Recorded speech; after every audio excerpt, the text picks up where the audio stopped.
di sebuah kota kecil di Jawa Barat, tepat di lereng pegunungan yang dingin, sejuk, dan selalu diselimuti kabut tipis. Hiduplah seorang nenek bernama Tijah. Usianya sudah lanjut, rambutnya memutih seluruhnya, tetapi cara bicaranya tetap lembut seperti angin pagi yang menyapu dedaunan. Daerah tempat tinggal nenek Tijah masih sangat asri dan hijau. Pepohonan pinus tumbuh tinggi, berjajar seperti penjaga hutan di musim hujan, yang di sana terjadi hampir setiap minggu. Aroma tanah basah bercampur, wangi rumput segar selalu memenuhi udara. Kadang suara hujan turun duluan sebelum awannya muncul. Karena udaranya begitu sunyi, rumah nenek Tijah berada di ujung jalan desa. Sedikit menurun ke arah lembah, rumah itu kecil, berdinding kayu, dengan jendela-jendela kuno yang masih memakai engsel besi. Cat luarnya sudah memudar, tetapi tetap terlihat rapi karena nenek Tijah selalu membersihkannya setiap pagi. Di dalam rumah, lantainya dari papan kayu yang sudah tua, tetapi dipel setiap hari sehingga mengilap. Dapurnya sederhana. Ada tungku kecil dari batu yang ia gunakan untuk memasak air dan membuat wedang jahe. Ruang tamunya hanya berisi 2 kursi rotan, 1 meja kayu, dan beberapa foto lama keluarganya dalam bingkai yang tampak antik. Aromanya khas, campuran kayu tua dan pandan yang ia gantung di sudut ruangan. Di belakang rumah ada halaman kecil dengan tanaman bunga-bunga sederhana, bunga kenanga, mawar kampung, dan beberapa pot cabai rawit yang ia rawat dengan cinta. Di desa itu, suara motor jarang terdengar. Yang paling sering terdengar adalah suara angin yang lewat seperti sedang memainkan seruling, suara hujan yang jatuh di atas atap seng, dan kadang suara ayam atau kambing dari rumah tetangga. Saat hujan turun, kabut turun mendekati tanah, menutupi sebagian bukit, seolah desa itu berada di atas awan. Orang-orang di sana terbiasa memakai jaket tebal meski hanya berjalan ke warung depan. Jalanan desa juga masih sederhana, sebagian besar berbatu dan digelilingi parit kecil yang dialiri air jernih dari gunung. Anak-anak sering bermain hujan, sementara orang dewasa sibuk menjemur pakaian seadanya ketika matahari muncul. Di balik semua kesederhanaan itu, suasana desa terasa hangat karena semua orang saling mengenal dan sering membantu satu sama lain. Nenek Tijah sebenarnya memiliki 2 anak. Keduanya sukses dan kini tinggal di kota besar. Yang pertama bekerja sebagai pegawai pemerintahan, sementara anak kedua membuka usaha kuliner yang berkembang pesat. Keduanya sudah berkeluarga, memiliki rumah besar dan kehidupan mapan di tengah hiruk-pikuk kota. Meski jarang pulang karena pekerjaan, mereka tak pernah lupa menyempatkan waktu untuk menghubungi nenek Tijah, memastikan ibunya selalu baik-baik saja. Namun, meski kedua anaknya berkali-kali meminta, nenek Tijah pindah ke kota dan tinggal bersama mereka. Sang nenek selalu tersenyum kecil sambil menggeleng pelan. Ibu ini lahir di kampung ini, besar di kampung ini, dan ingin tua di sini juga. Kata-kata itu selalu keluar dengan lembut, namun penuh ketegasan. Ia lebih memilih kehidupan sederhana di desa, tempat di mana angin pegunungan berhembus dingin, suara burung terdengar tiap pagi, dan suasana hati terasa tenang tanpa kebisingan kota. Setiap hari, aktivitas nenek Tijah berjalan dengan ritme yang sama, namun membawa kedamaian. Pagi sekali, ia berjalan menyusuri jalan setapak yang masih basah oleh embun untuk mencari kayu bakar di hutan kecil tak jauh dari rumahnya. Langkahnya pelan namun pasti. Tongkat kayu tua selalu setia menemani. Setelah cukup kayu terkumpul, ia kembali ke rumah dan mulai memasak. Entah itu membuat sayur asam, goreng ikan mujair, atau sekadar menyalakan tungku untuk membuat teh hangat. Meski hidup seorang diri, Nenek Tijah tidak pernah benar-benar merasa kesepian. Ketika senja tiba dan langit berubah jingga, rumah kecilnya justru menjadi lebih hidup. Anak-anak desa berdatangan sambil membawa buku Iqra dan Al-Quran. Di ruang tamu sempit yang hangat, Nenek Tijah mengajar mereka mengaji. Suaranya lembut, penuh sabar, dan selalu diiringi senyuman. Bagi anak-anak itu, Nenek Tijah bukan hanya guru mengaji, tapi juga seperti nenek bagi semuanya. Figur penuh kasih yang dihormati.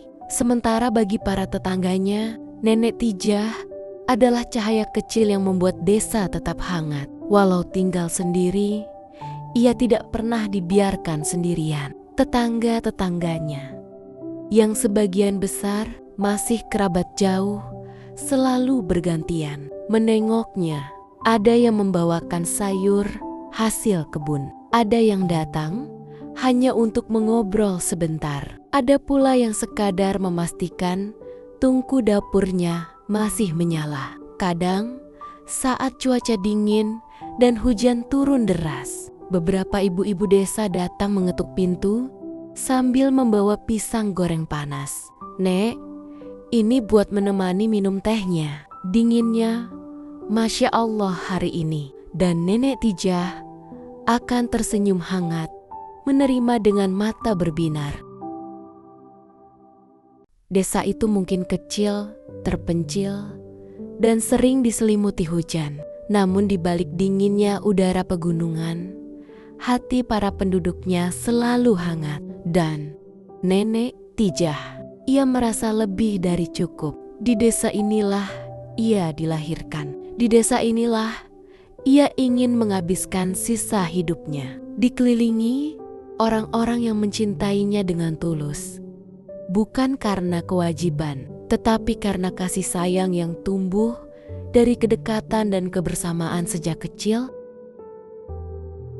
Suatu pagi yang cerah, setelah hujan semalam, Nenek Tijah sedang menyapu halaman kecil di depan rumahnya ketika terdengar suara mobil berhenti di jalan tanah dekat pagar bambu. Nenek mendongak dan senyum lebar langsung merekah. Ridho, anak lelakinya, turun dari mobil sambil mengangkat koper. Di sampingnya muncul Mirna, menenteng tas dan makanan untuk nenek. Lalu dari belakang berlari kecil sambil tertawa. Muncullah Nesya, cucu kesayangan nenek, yang langsung memeluk nenek dengan manja. "Eyang, Nesya kangen banget," serunya. Nenek Tijah tertawa senang, memeluk cucunya erat. "Aduh, cucu Eyang sudah gede aja. Ayo masuk nak. Rumah Eyang sederhana, tapi selalu kangen kalian." Suasana rumah kecil itu seketika terasa hidup kembali. Malam itu, setelah makan malam yang sederhana, sayur sop hangat, ikan goreng, dan sambal buatan nenek, mereka duduk bersama di ruang tamu kecil. Mirna memijat bahu nenek dengan lembut. "Bu, tinggal sama kami yuk di kota. Mas Ridho sudah siapkan kamar untuk ibu." Nenek Tijah hanya tersenyum lembut. "Ibu betah di sini, Mirna. Di sini ibu bisa ngajar ngaji, bisa lihat gunung tiap pagi. Kalian mah jangan cemas." Ridho mengangguk pasrah, tapi matanya penuh rasa sayang pada ibunya. Nesya yang sedang menggambar di tikar tiba-tiba menyelutuk polos. "Eyang kalau tinggal di rumah Nesya, nanti kepanasan nggak? Di kota kan banyak polusi." Mereka semua tertawa lepas. Keesokan paginya, mereka berjalan menyusuri jalan setapak menuju bukit kecil di belakang rumah. Kabut tipis menggantung di antara pepohonan pinus. Udara segar khas pegunungan menusuk hidung, menenangkan hati. Mirna memotret pemandangan. Masya Allah, tempat ini bikin lupa capek, ucapnya kagum. Rido menggandeng ibunya pelan, memastikan nenek tidak terpeleset. Nenek tersenyum bangga. Ibu tiap hari lihat ini, nak. Tuhan itu maha baik, kasih tempat seindah ini. Nesya berlari di padang rumput kecil, memetik bunga-bunga liar. Eyang, Nesya dapat bunga buat Eyang. Nenek Tijah menerimanya. Sejenak matanya berkaca-kaca oleh rasa bahagia sederhana. Sore harinya, anak-anak desa mulai datang ke rumah nenek membawa buku. Ikra, betapa terkejutnya mereka ketika melihat ada anak kota yang ikut duduk bersama. Nesya tersenyum malu-malu, tapi seorang anak desa menepuk tikar. Ayo, duduk sini Nesya. Mereka membaca bersama.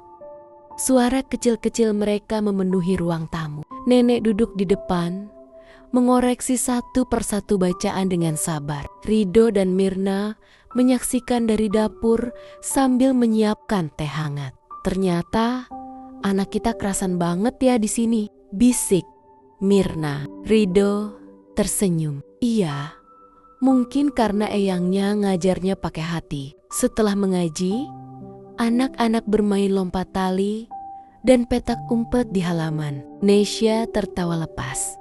Suara yang jarang terdengar di apartemen kota yang sempit dan penuh aturan. Nenek duduk di bangku kayu sambil mengipasi diri. Bahagia melihat cucunya menyatu dengan alam dan teman-teman barunya. Selama 3 hari, rumah nenek terasa seperti kembali muda. Ada tawa, ada obrolan, ada aroma masakan Mirna, ada suara kaki kecil Nesya yang berlari. Malam terakhir sebelum pulang, mereka duduk di teras memandangi bintang. Ibu, kami senang lihat ibu bahagia di sini, kata Rido pelan. Nenek Tijah menggenggam tangan anaknya. Bahagia itu bukan di kota atau desa, nak, tapi di hati yang tenang. Kalian datang saja.